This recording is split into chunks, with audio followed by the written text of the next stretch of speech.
Joy, pasensya ka na. Napagtripan ka na ni Kuya Brooks. Okay lang? Okay lang no. Pero yung sinabi ko kanina special someone, totoo yun. Baka prank lang din yun. Hindi, totoo. Ikaw nga ang tinutukoy ko. So baka galit ka? Hindi naman. Galit ka sa amin? Hindi naman. Kay Kuya Brooks? Hindi. Hindi. So ano masasabi mo na napakilala na kita? Na tanggap ka na ni Kuya Brooks? Kinabahan ako kanina. Natakot ka? Gusto mo na umalis? Parang di ka na naawa na nga ako sa'yo nung tumutulo na yung luha mo. Umurot ka na nga eh. Ba't kinukurot mo ako? Kasi hindi ko na expect na gano'n. Hindi mo alam kung anong gagawin mo. Sorry Joy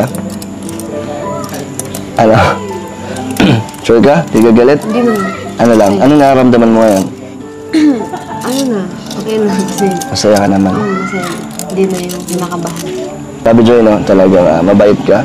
Kasi wala kang ginagawa, hindi ka nagalit, hindi ka nagsalita talaga. Naiyak ka na lang. Ganun talaga ako kasi kahit naman ayoko naman magsalita kasi mas matanda sa akin yung nagsasabi. Oo.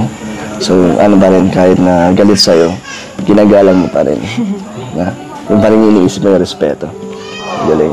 Mas pinahanga mo ako sa dyan sa sinabi mo. So, iyak ka na lang.